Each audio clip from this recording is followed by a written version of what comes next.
Boa noite, professor. Boa noite, Murilo. Tudo em paz? Como é que Tudo tá meu ótimo e áudio? por aí? Aqui também tá legal. Muito bom. Tá me ouvindo bem? Tô lhe ouvindo bem, tá muito bom mesmo. E o meu tá bom? Eu não vou usar o microfone, a não ser que precise. Perfeito. Melhor, Ah, se então tá melhorar, ótimo. estraga. Tá É ótimo. isso aí, Murilo. Não estamos aqui nas oportunidades, né? Pois E eu já tô é. vendo o pessoal entrando aí. Joyce, Júnior Gualdêncio, sejam bem-vindos. Muito bom. Doutora Adjara O Tavares. Gaudêncio aqui, o João, é um amigaço, mano. Olha Tá que fazendo legal. medicina, tá no terceiro ano aí. Bradaça. Fantástico mesmo. São 18h55, né? Testar somente aqui esse áudio, esse vídeo.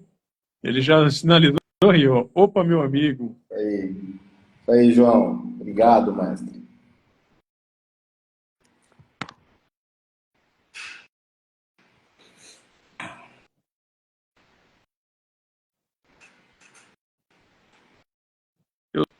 Eu tô com o meu notebook ligado aqui ao lado, né? E eu cliquei na tela, só que não tá aparecendo a live ainda. Deve ter algum delayzinho, né?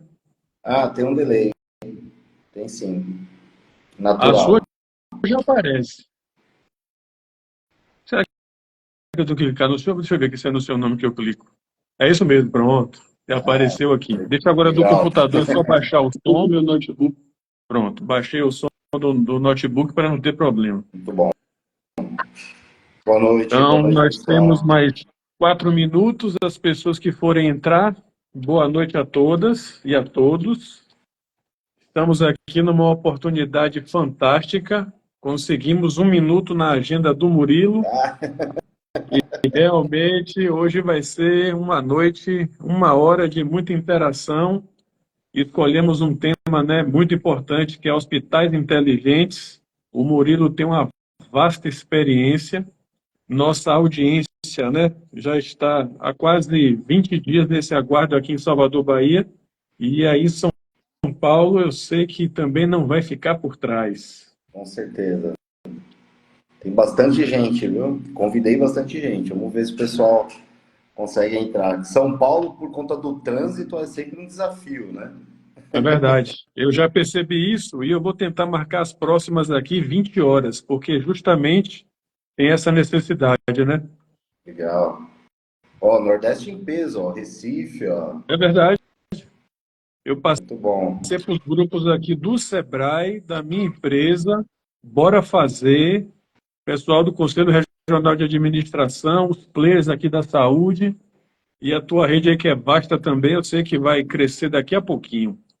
Mais Sim, o pessoal é 2 minutos pontual. lá, doutora Adia Tavares, trânsito horrível. Eu sei o que é isso, doutor. Eu sou paulistano, mas moro na Bahia há um certo tempo, conheço bem essa dinâmica. Olha só. Salvador também, o trânsito é complicado, né?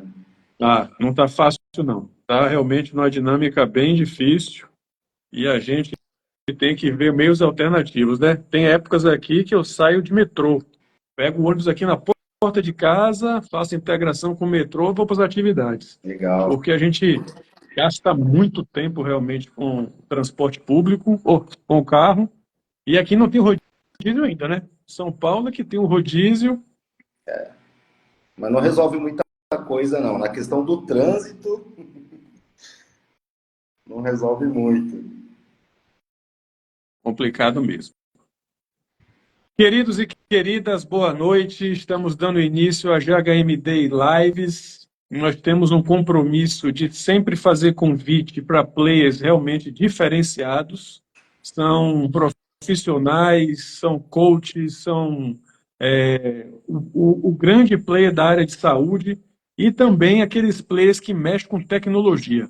Hoje as pessoas entenderem que a tecnologia está em tudo e tem momentos que ela resolve quase tudo. Precisa da gente, né, Murilo? Mãos Exato. humanas, cérebro, hard skills, soft skills e fazer as coisas acontecer. Nesse primeiro bloco, eu queria combinar com todos que já estão entrando que nós vamos fazer 30 minutos. Vai ter aqui a apresentação do Murilo no começo, 30 minutos para a gente interagir aqui nos assuntos, que são vastos. E no finalzinho, uns 20 minutos, 10 minutos, a gente deixa perguntas ao vivo. Aí eu vou lendo no chat aqui, e as pessoas que estiverem aptas, né, que não estiver dirigindo, que conseguir escrever no chat, vai ser realmente diferenciado. Sem muitas delongas, muito obrigado mais uma vez, Murilo. Eu tenho Obrigado. aqui uma parte do currículo do Murilo. Murilo, além de N coisas, né?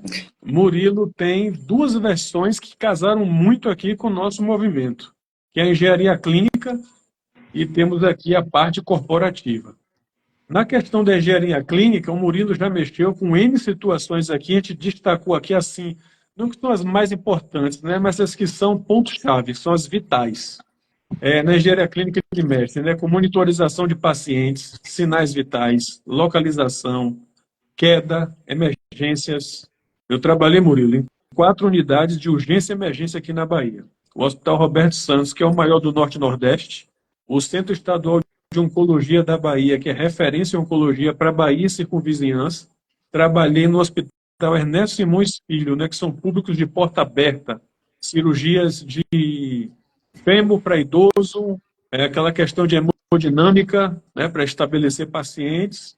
E uma experiência também muito interessante foi no Menandro, no litoral, que é próximo do aeroporto, que tem duas vertentes fantásticas. O atendimento a parto, maternidade, e também a emergência. E para mim era fantástico assim. Legal. Voltando aqui para o Murilo, nós temos, né, localização de funcionários, médicos e demais colaboradores, monitoração de pressão de gases como CO2, nitrogênio e outros gases, controle de portas, controle de acesso à farmácia, monitoração da qualidade do ar, do CO2, temperatura, umidade, isso é fantástico. A vigilância sanitária, quando vem fazer inspeções nas clínicas dos hospitais, ela vai logo nisso aqui. Monitoração da qualidade do ar, do CO2 e da temperatura.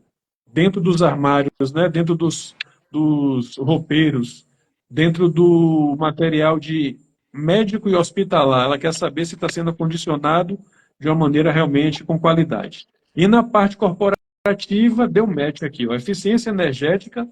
No ano de 2006, 2007, 2008, eu participei de uma comissão que mexia com a eficiência energética dos hospitais. E na parte que foi possível, fez conversão da energia elétrica para usar o gás. E aí o pessoal fez um contrato muito interessante. A outra parte também interessante do Murilo é eficiência hídrica, que nós temos água, né? Não sabemos até quando. Exato. Controle de ambientes com ar-condicionado, temperatura, umidade e automação. Fantástico isso, Murilo, né? Abrir, fechar, ligar, desligar, entrar, sair. Vem essa parte aqui agora que eu fiz um trabalho também, né? Sistema de incêndio. Os hidrantes, as mangueiras e saber treinar o pessoal todo. E agora o que Murilo também é mestre aqui, ó. Facility, segurança, limpeza e manutenção. Depois dessa abertura abrangente, agora eu vou passar a palavra para Murilo, para ele falar realmente a experiência dele baseada nesse caput aqui fantástico. Bom, obrigado, professor. Obrigado a todo mundo. Boa noite, né? Quem está aqui ao vivo com a gente. Satisfação imensa poder participar.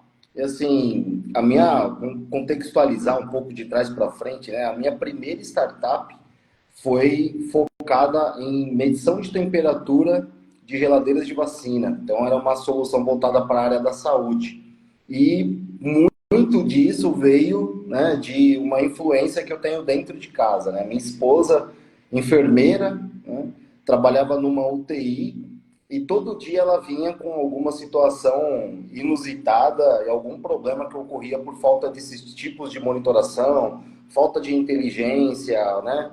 Falta de sistemas, muita prancheta, muito papel, isso é muito complicado, né? No lugar onde cuida de vidas, a gente precisa ali ter uma tecnologia aplicada para garantir que isso seja feito de uma forma mais assertiva e segura, né? Então, muito foi disso. Aí, com o passar do tempo, a minha empresa acabou se desenvolvendo por outras verticais e hoje eu presto consultoria para outras startups e mentoria também, que entregam todas essas soluções. Esse aqui é um resumo básico, né, das soluções que a gente tem hoje disponível E é muito engraçado porque quando a gente vai conversar com médicos, com diretores de hospitais, eles não têm ciência de que essa tecnologia existe, ou se ele sabe que a tecnologia existe, ele acha que é caro, que não é viável, que é um complicador, né? Vai ser mais uma coisa para se preocupar dentro do hospital, quando na verdade o viés é de facilitar essa questão, né? Então, na parte, falando das soluções em geral, assim, quando a gente, como é que isso tudo funciona? São sensores inteligentes conectados dentro do hospital ou a leitura de máquinas que já existem dentro dos hospitais e das clínicas. A gente conecta isso numa rede que pode ser uma rede privativa, como, por exemplo, o Wi-Fi do próprio hospital, ou uma rede de conectividade de internet celular. Esses dados vão para a nuvem, são analisados por IA, numa plataforma em nuvem, num software em nuvem, e aí começa a se ter insights, né, de monitoração, começa a se ter dados e você começa a tomar decisões melhores, né? Então, basicamente, como funciona o sistema é assim. Mas, fazendo voltando um pouquinho do começo aqui, quem é o Murilo, né? Quem é esse cara que está falando, né, de solução para o hospital? Será que ele é médico? Né? Não, não sou. Infelizmente, sou engenheiro de software mesmo. Hoje eu sou o sócio fundador da Fuse IoT. A Fuse é uma das maiores empresas de inteligência artificial e internet das coisas da América Latina. Hoje a gente atende grandes logos em toda a América Latina, como mais para a parte de indústria 4.0, né? Mas Ambev, TIM, Colgate, Arauco, Mondelez, a gente tem um know-how muito bom. E o mais engraçado, professor, é que aquilo que é lido dentro de uma indústria é muito próximo do que é lido também dentro de um prédio, de um hospital, né? O consumo de energia, o consumo dos gases, a localização do pessoal, enfim, a gente vai falar mais disso. Eu sou natural de São Paulo, eu nasci numa comunidade conhecida aqui, uma favela, vamos dizer assim, quem preferir, né? Chamada Capão Redondo, né? Eu estou no mercado, comecei com 16 anos, ali na década de 90, na minha primeira empresa, né, naquela ansiedade de um negro de periferia tentar conseguir um emprego, não se conseguia, vamos tentar empreender, né? E assim nasceu o empreendedor, não tinha outro caminho. Acabei desenvolvendo a minha carreira depois como desenvolvedor de software, como desenvolvedor de sistemas de telecom, e depois de 22 anos trabalhando com sistemas de desenvolvimento de telecomunicações, eu vi que eu desenvolvia, professor, aquelas URAs de quando você liga no banco e a ligação cai. Eu era muito odiado por isso, né? Eu vi que aquilo não entregava valor, eu comecei a pesquisar para o futuro quais eram as tecnologias que iam começar a moldar o novo cenário de tecnologia. Eu me deparei com uma série de letras, né?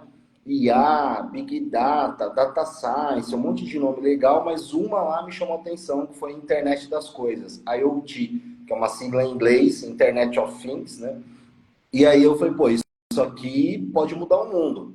E aí quando eu fui estudar o que era a geladeira que pedia o leite, era a torradeira controlada pelo celular. Aí eu ficava sem entender. Eu falei, gente, uma tecnologia tão top, por que está sendo utilizada para pedir meu leite? Por que essa tecnologia não está num banco de sangue? Né? E aí foi quando, conversando com a minha esposa um dia, ela falando de uma necessidade específica que tinha no controle da farmácia do hospital. Aí eu falei, opa, peraí, tem um business aqui na mesa, né? E aí eu desenvolvi a minha primeira startup, né? Eu tô cansado de trabalhar já com desenvolvimento de call center. Minha primeira startup foi para fazer monitoração de geladeiras, abertura e fechamento de porta e controle de temperatura e umidade. Então, era um sensor do tamanho de uma borracha escolar que ia dentro da geladeira. E aí se verificava quantas vezes a porta foi aberta, quanto tempo a porta ficou aberta, qual que era a temperatura interna da geladeira. E tem alguns insumos biológicos como vacina que tem um range, né? Mais ou menos aquela temperatura especificada, ela começa a perder qualidade, enfim, até estragar. E para minha surpresa, comecei a fazer alguns testes, foi 8 anos atrás, tecnologia muito incipiente, ninguém conhecia, não tinha literatura, ninguém sabia como fazer direito. E aí um dia eu abri a minha plataforma e a minha geladeira tinha aberto 150 vezes na parte da manhã. A porta tinha sido aberta 150 vezes. Eu pensei, não é possível, né? Tem um problema. Tá tudo bem, vamos continuar testando. Aí à tarde abriu mais 200 vezes, somando tudo, né? Aí eu falei, não, tá errado. Eu cheguei em casa e perguntei para minha esposa, eu falei, nossa amor, tava testando o equipamento aqui, você ficou abrindo a porta da geladeira? Teve alguma coisa? Eu queria confirmar. Aí ela falou, eu tô com vontade de comer alguma coisa, eu não sei o que é. E a gente descobriu que ela estava grávida através de um sensor IoT de monitoração de geladeira. Então, foi ali que eu tive uma validação, né, de que a tecnologia realmente estava madura para entrar no mercado. Esse projeto, eu apresentei ele para o pessoal da Anvisa, pessoal do Hospital das Clínicas aqui em São Paulo, e a gente começou a fazer testes em postos de saúde e a gente começou a verificar que as geladeiras não tinham uma continuidade, uma constância de temperatura dentro de uma semana, por exemplo, ela variava muitos graus.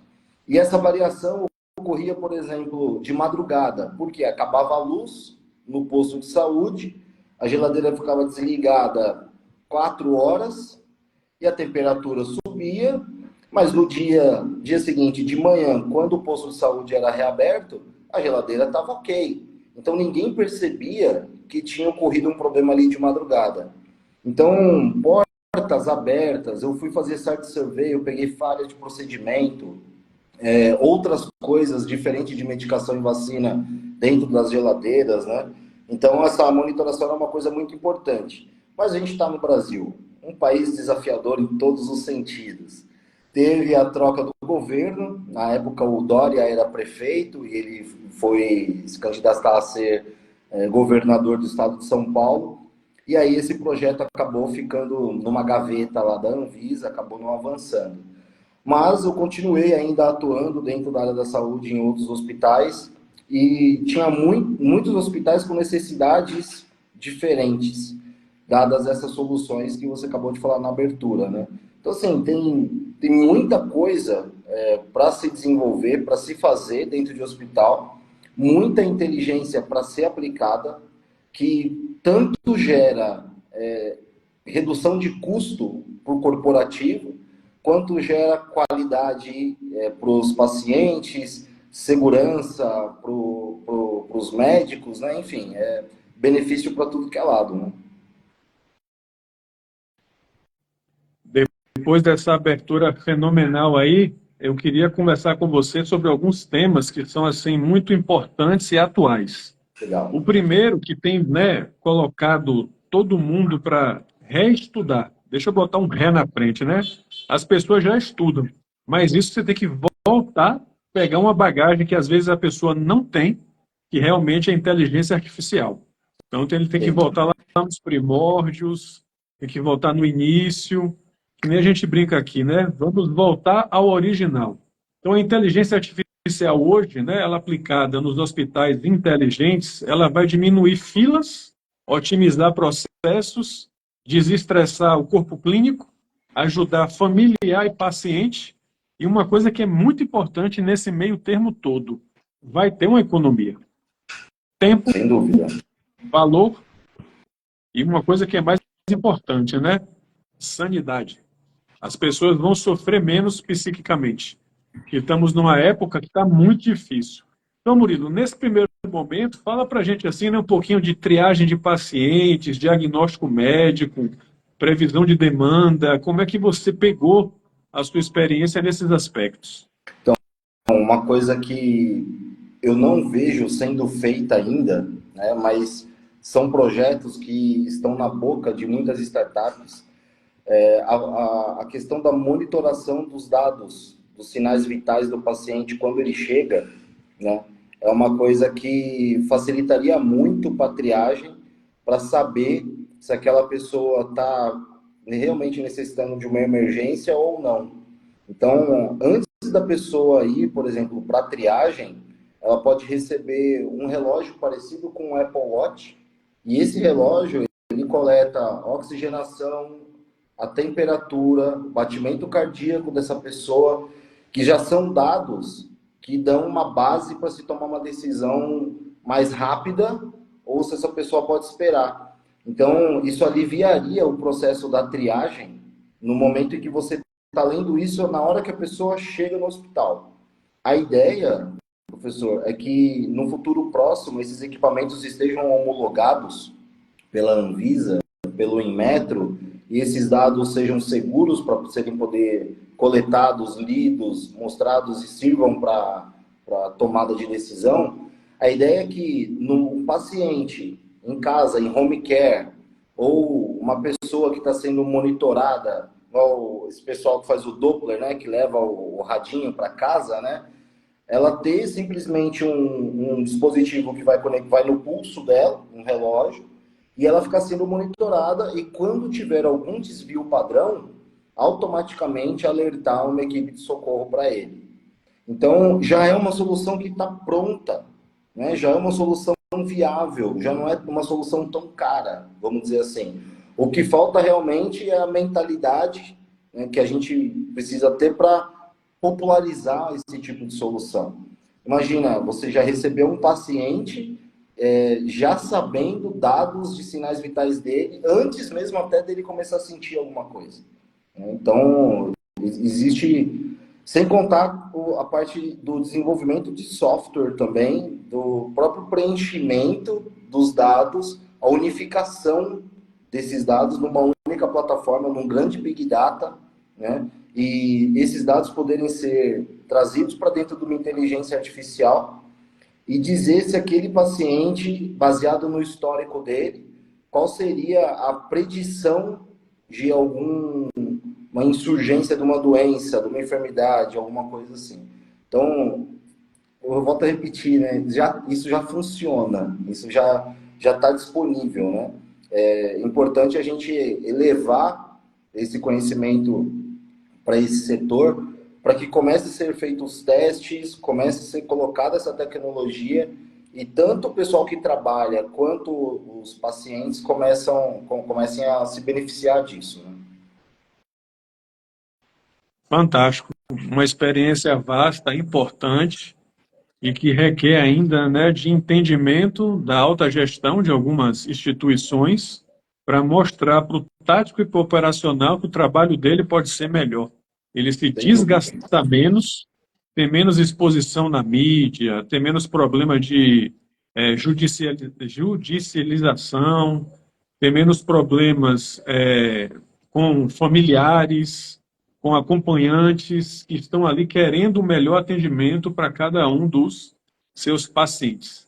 Pegando o fluxo, né, na análise do Big Data, temos análises, né, como você acabou de falar, de grandes dados, um volume assim realmente extraordinário. Duas coisas que eu queria perguntar para você assim, como é que tem sido os seus insights para isso? Quando você vai apresentar uma consultoria, quando você vai apresentar um trabalho, quando você vai conversar com a equipe médica, e hoje não adianta ser só o financeiro, né? Se a equipe médica não comprar a ideia, o financeiro às vezes não chega nem na reunião. Como é que você tem feito isso? Aí o grande desafio é o modelo de negócio, né, que tem que estar adequado à necessidade, não somente técnica, mas também financeira do hospital. A gente sabe, por mais incrível que pareça, do pouco contato que eu tive com esse pessoal, as margens são muito apertadas, né? O risco é muito alto de você manter saudável a parte financeira de um hospital. Então, depois que eu fui conhecer mais profundamente esse pessoal, eu até parei de reclamar algumas coisas, né? De hospitais, porque realmente quem está ali está por amor, né? A pessoa está ali realmente porque o salário de um enfermeiro, o salário de uma pessoa da farmácia, não é assim nada tão, até o salário do médico, né? Mas isso se deve também porque os hospitais tem um alto risco ali no seu faturamento. E quando a gente vai colocar um projeto desse, muitas vezes ele não encaixa pelo tipo do modelo do negócio. Como é que se funciona em muitos casos. O hospital adquire a solução, ele compra a solução, a maioria dos dispositivos são importados, o desenvolvimento disso não é tão barato também, a plataforma em nuvem, a parte de segurança também não é tão barato, então no modelo de aquisição, muitas vezes inviabiliza, né? Então, qual que é o grande modelo, a cereja do bolo? É a entrega como serviço. Então, eu faço essa monitoração para você, você não adquire nada e toda a solução entra como se fosse um comodato, né? A solução é implantada, os devices são implantados, o pessoal é treinado, a monitoração começa a acontecer e você paga como por uso, a uberização do sistema, né? Aí a coisa começa a realmente a viabilizar, né? Começa a fazer mais sentido, não somente só para a parte técnica, mas também para a parte financeira, que é uma parte importante do hospital, né? Quando você toca nessa questão, né, do comodato, é o nosso próximo tema aqui, que vem a telemedicina, os telelaudos, e eu tive duas experiências numa grande empresa aqui de Salvador, chamada ADS Telemedicina. Foram dois momentos assim muito importantes, e os empreendedores da organização, eles têm uma visão assim muito grande, né, de focar no Brasil inteiro e também conseguir desenvolver a plataforma própria deles, que está em curso, e também os equipamentos, para o comodato se tornar mais acessível. Hoje o equipamento, 15 mil, 20 mil, né, um router, um mapa, um ECG, tem agora, né, os ECGs, routers e mapas pequenininho, que cabe dentro de um bolso, que você não tem mais aquele risco, né, de ficar preso ou no braço ou na cintura do paciente, ele deitar, dormir e acabar quebrando. Então, eles estão agora mini. E na telemedicina, o que eu percebi, e o que você provavelmente vai comentar aí também, é encurtar o tempo do diagnóstico. Então, o médico solicita que o exame, a organização que faz, e quando devolve esse laudo, o tempo hoje ele é muito rápido. 5 minutos, 10 minutos, de médico para médico tem uma conversa, porque o que é importante não é apenas colocar na plataforma do outro lado, é que o médico do outro lado receba, entenda e faça o procedimento de maneira mais rápida, mais assertiva, com acurácia, para reduzir todos os riscos. E uma experiência que você comentou aí, quando você tem essa solução, nessa empresa eles fazem, é alertar o corpo clínico. Ó, seu paciente está infartando.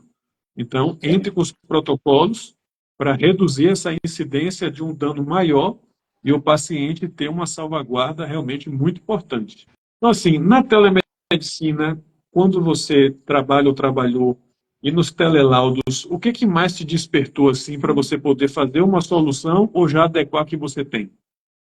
Eu dei uma consultoria para uma startup de telemedicina na época da pandemia e uma coisa que me destacou foram duas situações.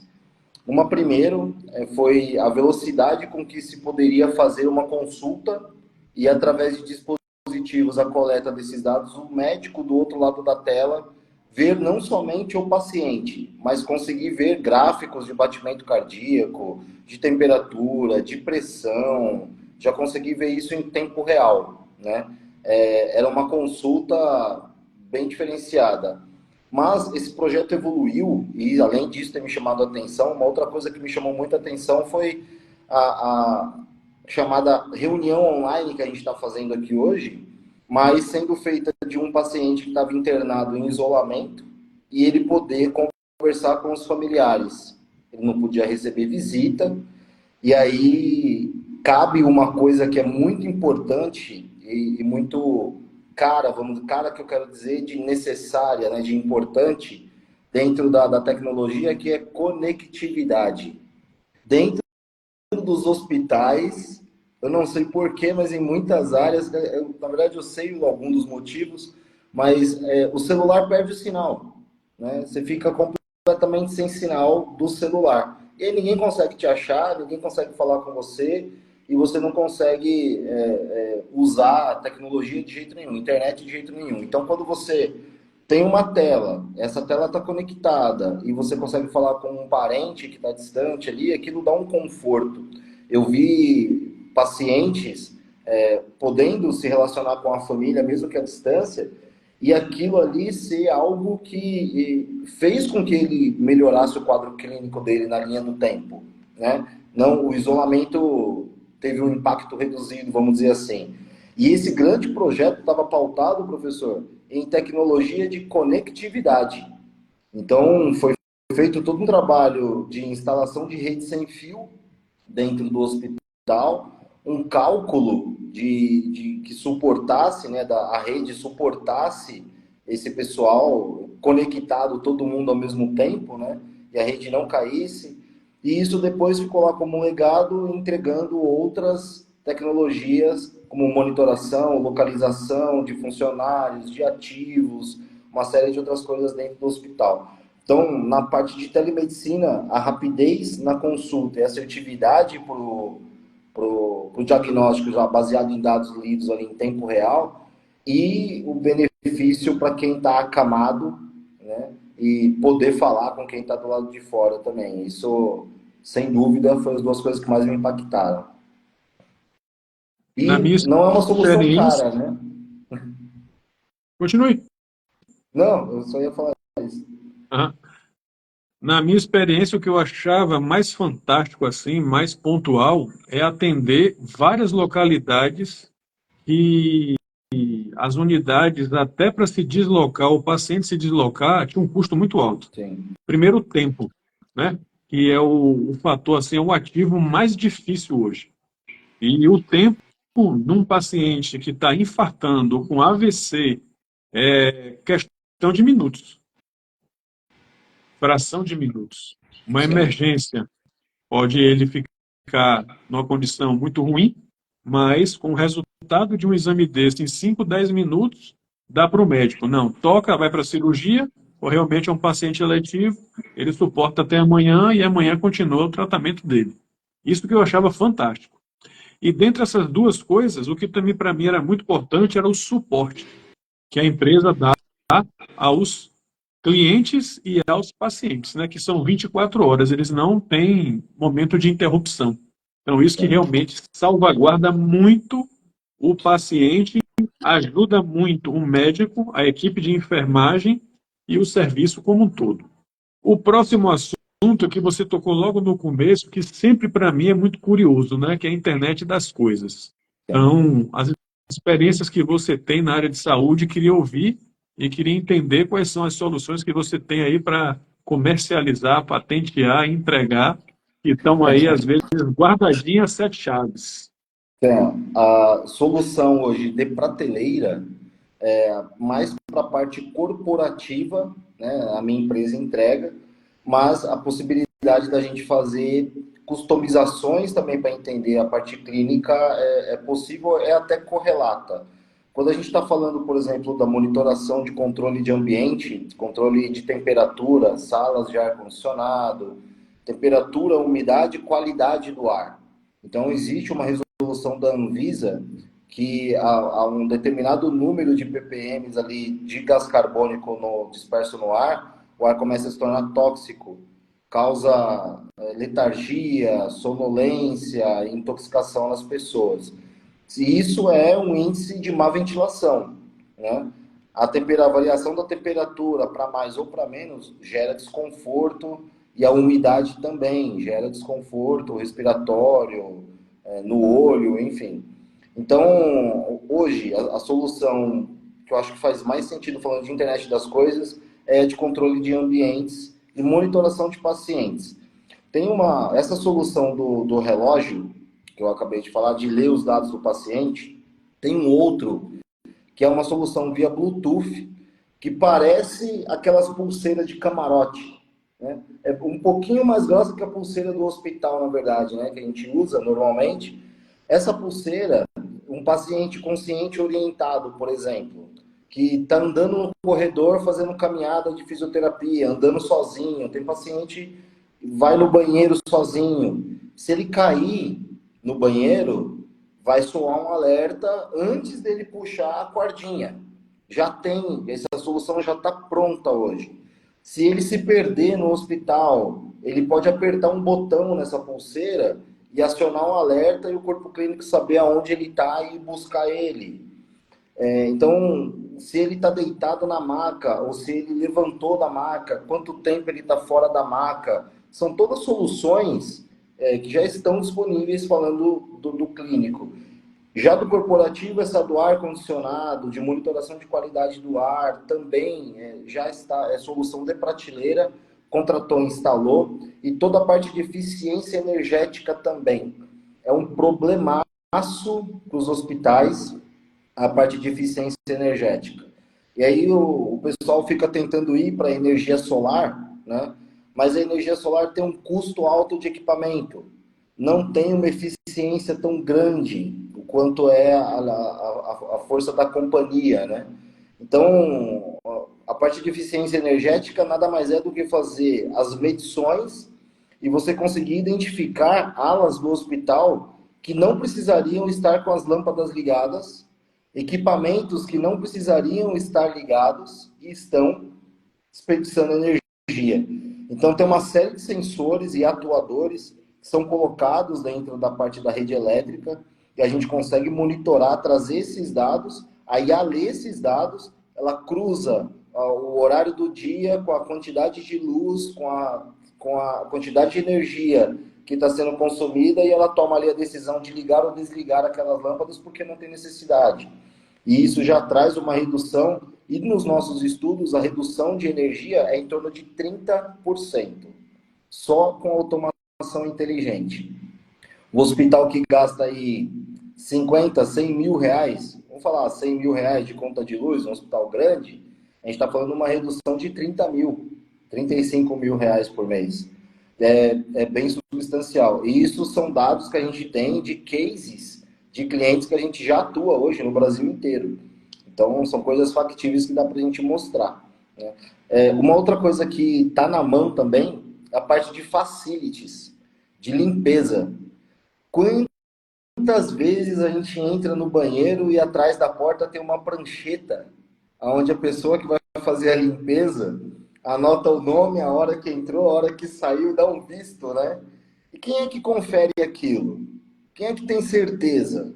Ao mesmo passo que a gente entra no banheiro, não tem sabão, não tem papel, a lixeira está cheia, e a próxima vez que a pessoa vai vir limpar o banheiro, vai ser 10 horas da manhã, ela vem depois do almoço só, e aquele banheiro não está em condições tão adequadas de uso. Como é que a gente resolve esse problema? A mesma solução que monitora o paciente, monitora também a pessoa da limpeza. Então, ela não tem um horário pré-estabelecido para limpar o banheiro. Ela vai limpar o banheiro mediante a utilização. Então, o banheiro teve, vamos combinar com o pessoal do corporativo que a cada 20 acessos do banheiro vai ter uma pessoa que vai lá monitorar a limpeza e vai fazer a limpeza, vai reabastecer os insumos de dentro do banheiro.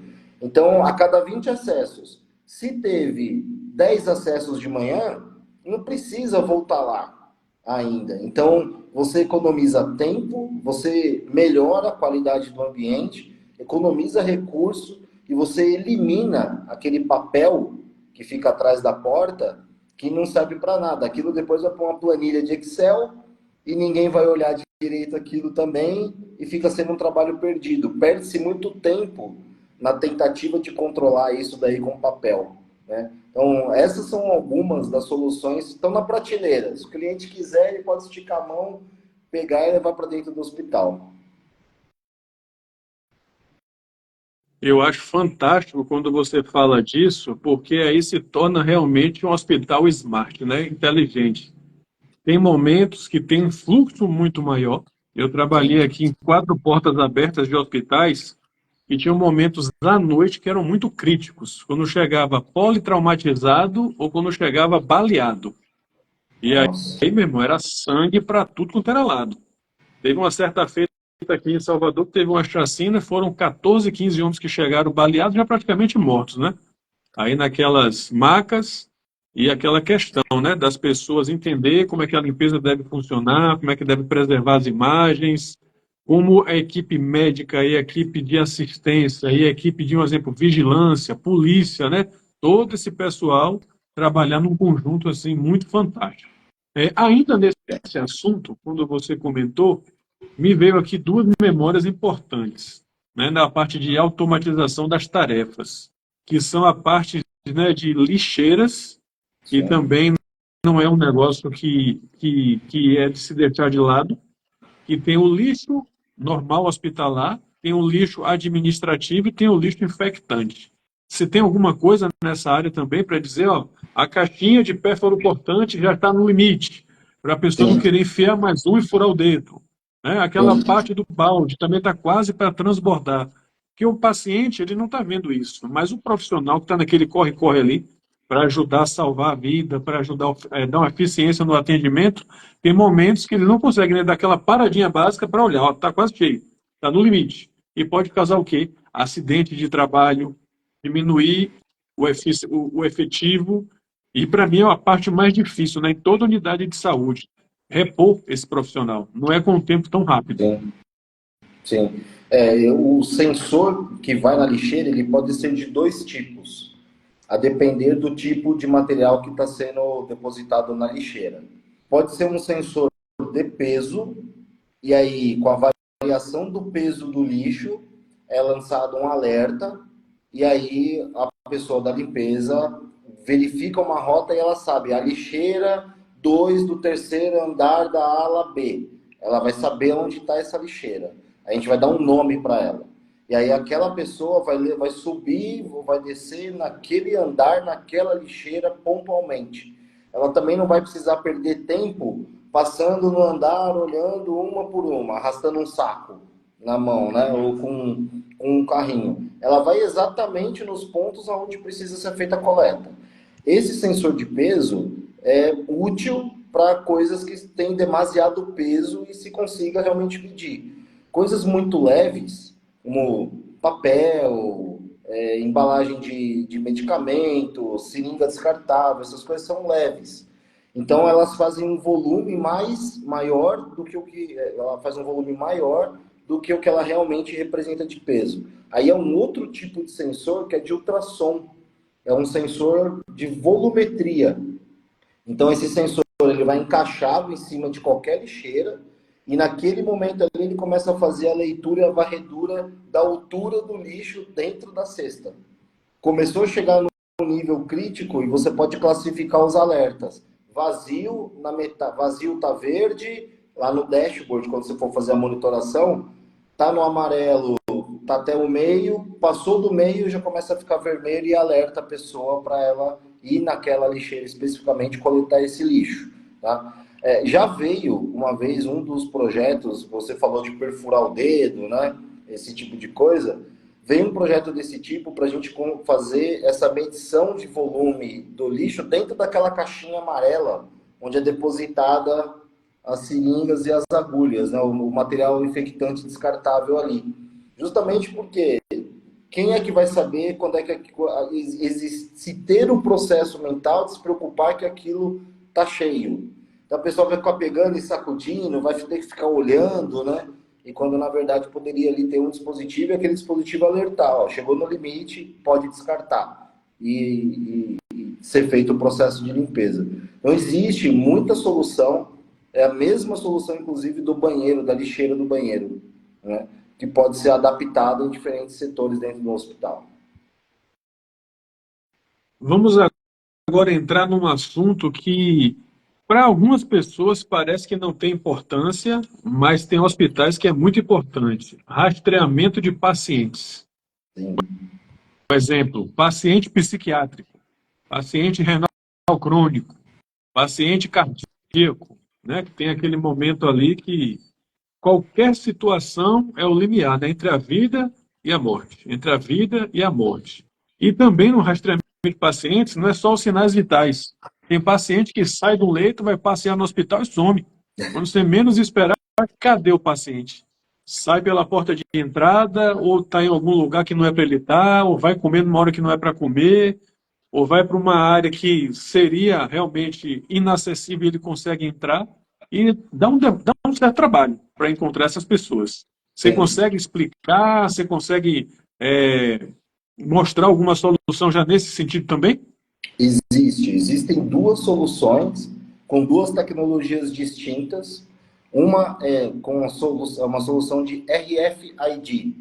O RFID é uma etiqueta que você vai colocar no paciente, idêntica àquela etiqueta da loja que tem numa roupa. Quando você passa na porta da loja, toca a sirene, acende a luzinha. É a mesma tecnologia. Então a gente coloca cercas eletrônicas daquele paciente, daquela ala, ele não pode passar daquele limite. Se ele passa daquele limite, soa a sirene. É uma solução que funciona bem, mas ela é uma solução estanque. O que eu quero dizer? É para aquele local, unicamente para aquele local. Você vai saber que o paciente está naquele local ou não. É uma solução simples. Agora já tem uma tecnologia mais avançada, que é de Bluetooth, que essa pulseira ou um colar que vai no paciente funciona como se fosse uma tornozeleira eletrônica. Então a gente acaba descobrindo exatamente aonde o paciente está. Ah, o paciente está no leito dele. Ok. Não, o paciente está no banheiro. Você vai saber que ele está no banheiro. O paciente está no corredor do lado A, do lado B. O paciente trocou de andar. O paciente pegou o elevador. O paciente saiu do hospital. Você vai saber. Tem como saber. Essa solução, inclusive, eu vi ser implantada no hospital para marcação de ponto e identificação se o médico estava dentro do hospital.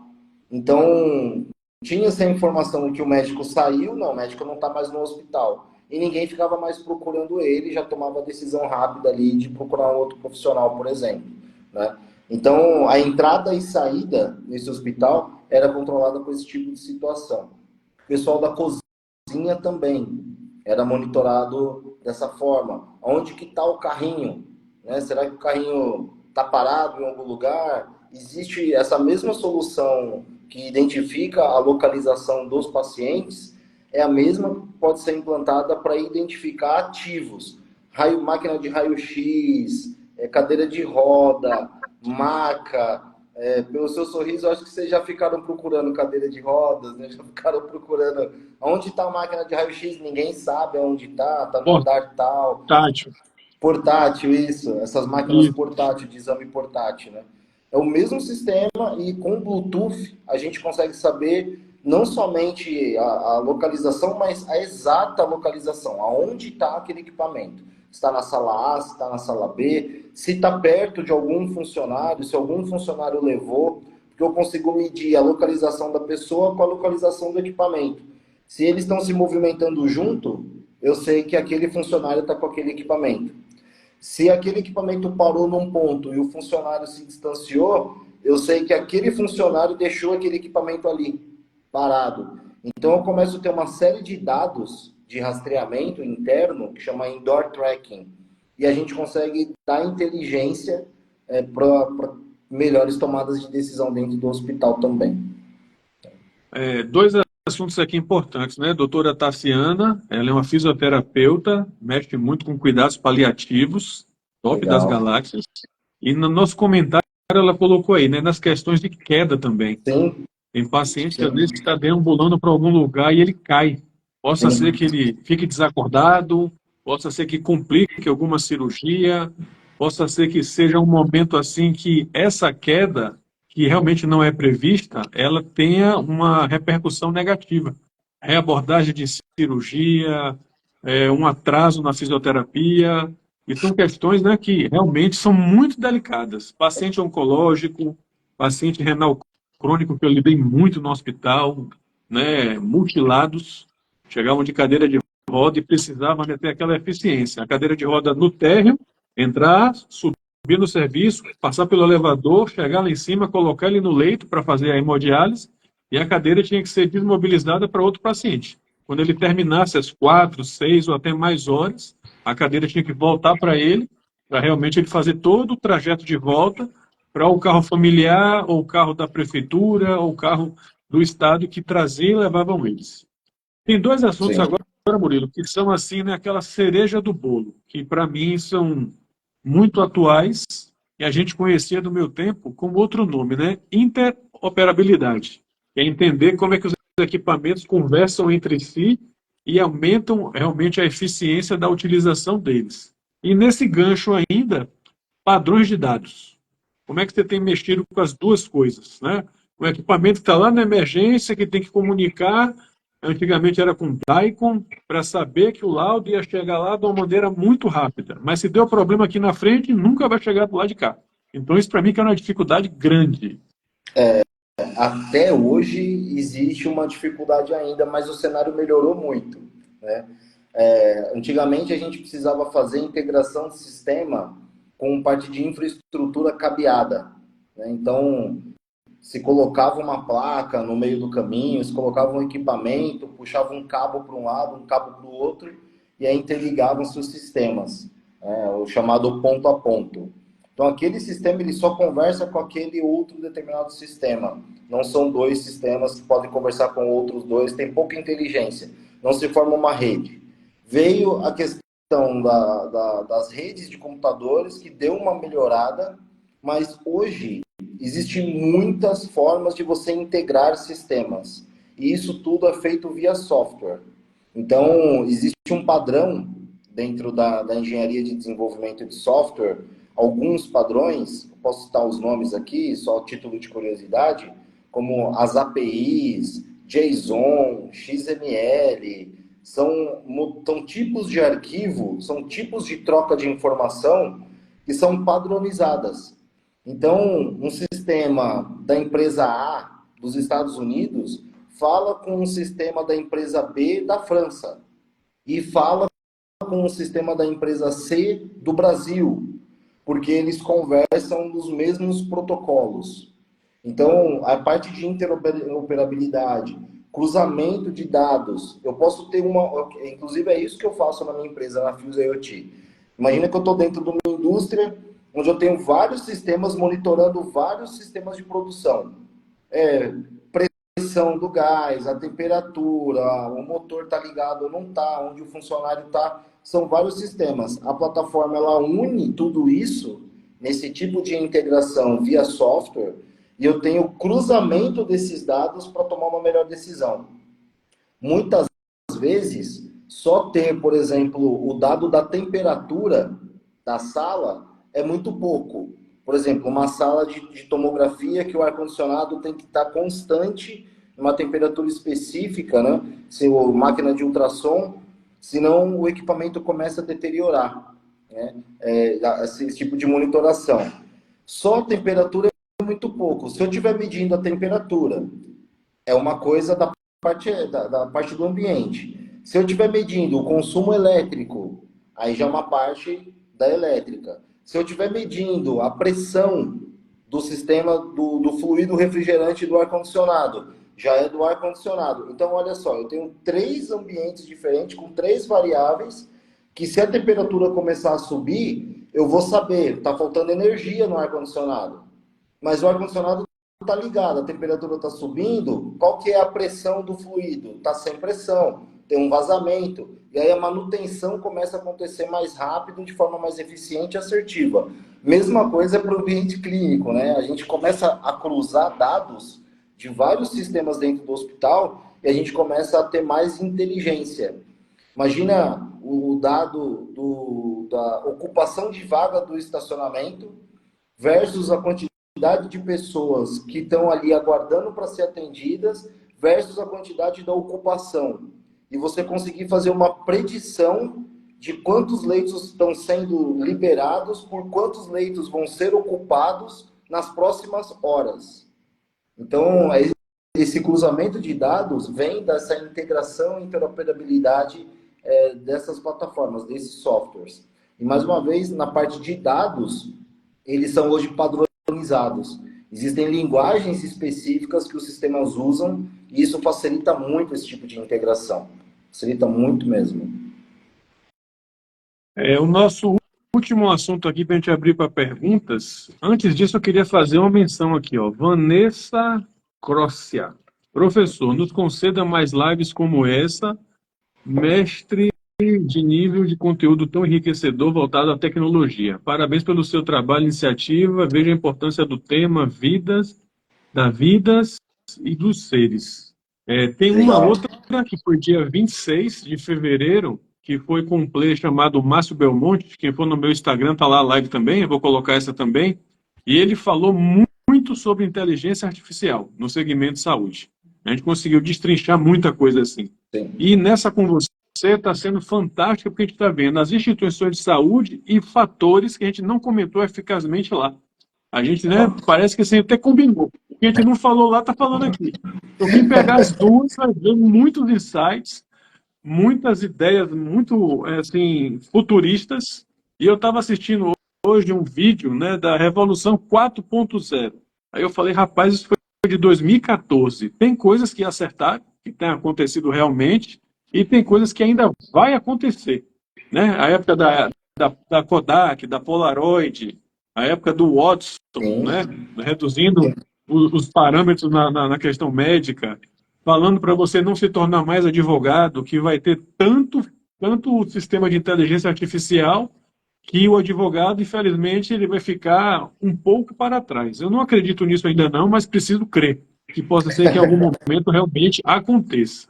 Sim. Um assunto agora que eu queria falar contigo é a questão, né, da personalização dos cuidados. São assuntos assim delicados. Como as tecnologias inteligentes podem ser usadas para personalizar o atendimento do paciente. A gente fala muito de cuidado paliativo, né? Eu tenho autoridades aqui que entendem muito mais do que eu. Então, o cuidado paliativo tem momentos que a enfermidade não tem mais retorno, não consegue mais, né, ter um quadro que vai garantir um certo tempo de vida para o paciente, mas o cuidado paliativo, ele ameniza, ele traz a família, traz o pet, ele vê aquela condição do dia, da tarde ou da noite, e ele tenta otimizar o atendimento. O que você tem nessa área, Murilo, que pode dar uma informação aqui para a gente? Acho que aí é um papel grande da inteligência artificial. Aí eu acho que é onde ela realmente vai conseguir entregar valor na leitura, trazendo esses dados e ela fornecendo os insights necessários para ser tomada a decisão consciente, né?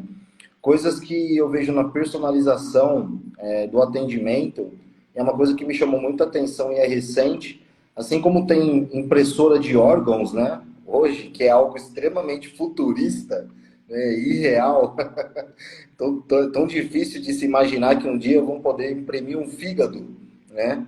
Numa máquina, a impressora de medicamentos. Então, a depender dos dados clínicos do paciente, altura, peso, temperatura, qual que é o ambiente hormonal desse paciente, a máquina de medicamento, ela imprime o medicamento exatamente nas doses que ele precisa. E isso é feito com inteligência artificial. Então, não vai ser mais o médico receitando tantos miligramas de tantas em tantas horas e ali colocando na bomba de infusão, né, calculando o período que vai ficar injetando um remédio. Não, vai ser a inteligência artificial quem vai coletar os dados e vai falar ali quantos miligramas de cada substância aquela pessoa precisa para ter a manutenção do estado clínico, a estabilidade do estado clínico dela. Então, uma coisa que eu vejo no cuidado personalizado muito forte é isso, né? A outra questão é a pessoa que está fazendo o trato, o ser humano que está tratando com o paciente, a enfermeira, ela ter mais informações e insights no relatório das condições psicológicas, emocionais e físicas daquele paciente e adequar o tratamento dela com o paciente de acordo com aquelas informações. Não ser um padrão, né? Tem paciente que gosta de ser chamado de meu amorzinho. Tem paciente que não vai suportar isso, né? Os familiares muito menos em alguns casos. Então, se a gente tiver como analisar isso e fornecer para aquela profissional e para ela conseguir personalizar o atendimento dela, e ela fazendo isso com um chat GPT do paciente, né? me diga como é que está o status emocional desse paciente no perfil psicológico e psiquiátrico. E aí você sai um relatório e fala, esse paciente gosta de ser tratado com seriedade, com formalidade, ele não gosta de ser interrompido, ele gosta disso, ele gosta daquilo. Isso pode chegar no nível de personalização até para uma coisa que todo mundo reclama, que é a comida do hospital. Né? Então, pode ser, até isso pode ser personalizado utilizando inteligência artificial. Nós temos apenas 5 minutos e Murilo, eu sei que ele tem que sair pontualmente, que ele tem outra live top das galáxias. E eu queria deixar aberto aqui para as pessoas, né, colocar as perguntas. Se não for respondido aqui, não se preocupe, que depois eu dou um jeito de passar para ele e a gente consegue avançar nisso. Então, de primeiro momento, Murilo, eu queria agradecer muito por ter aceitado o convite. Queria agradecer também por esse conhecimento vasto, as soluções muito pontuais e futuristas, e que você também, agora, nesse momento, quando o pessoal escreve alguma coisa de pergunta, né, você deixa seus contatos, se quiser falar de algum serviço, de alguma solução, esse é o canal agora, irmão. Legal. Bom, eu só quero agradecer, professor, a oportunidade de poder falar daquilo que eu amo, daquilo que eu acredito, né? Uma das coisas que eu gosto muito é, eu não tenho PowerPoint para mostrar o que eu faço. Eu mostro o produto, eu mostro a solução. Então, essa é uma das minhas grandes características como empreendedor, não é vender sonho. Então, tudo aquilo que eu falo, tudo aquilo que eu mostro são coisas viáveis, testadas, prontas para estar no mercado, né? Eu tenho um viés ético muito forte, assim, dentro dessas entregas de tecnologia, porque o pessoal gosta muito de vender sonho, né? E fica todo mundo lá no futuro e o presente aqui vai ficando para trás. Mas é agradecer realmente a oportunidade de poder falar e agradecer todo mundo que entrou agora. A gente está até com um pico agora, 16 pessoas, bem no finalzinho. Obrigadão pela oportunidade, obrigado pelo tempo de vocês. Contem comigo, me acessem aqui, me segue pelo Instagram, Murilo Silva Mentor.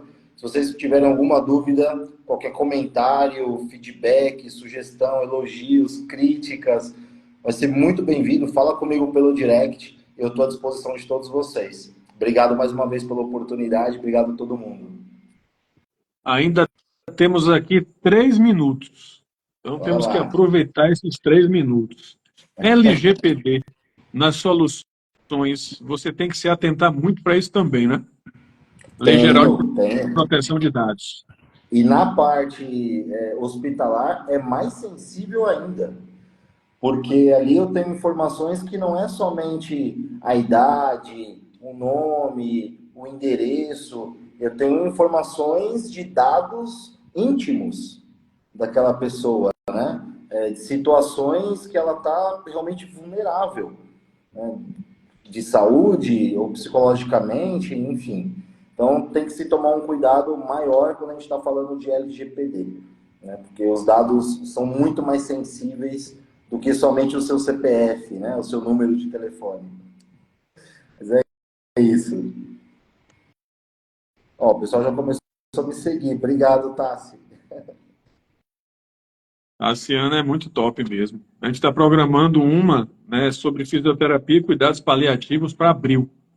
Legal. E vai ser muito importante para enfermeiros, para fisioterapeutas, para médicos, pessoal de gestão, que precisa, né, ter muitos esclarecimentos, e ela é referência aí em São Paulo e referência também como auditora. Legal. Então, ela tem um gap fantástico aí. Queridos e queridas, realmente precisamos liberar Murilo. Ele vai sair de uma live e já vai voar para outra.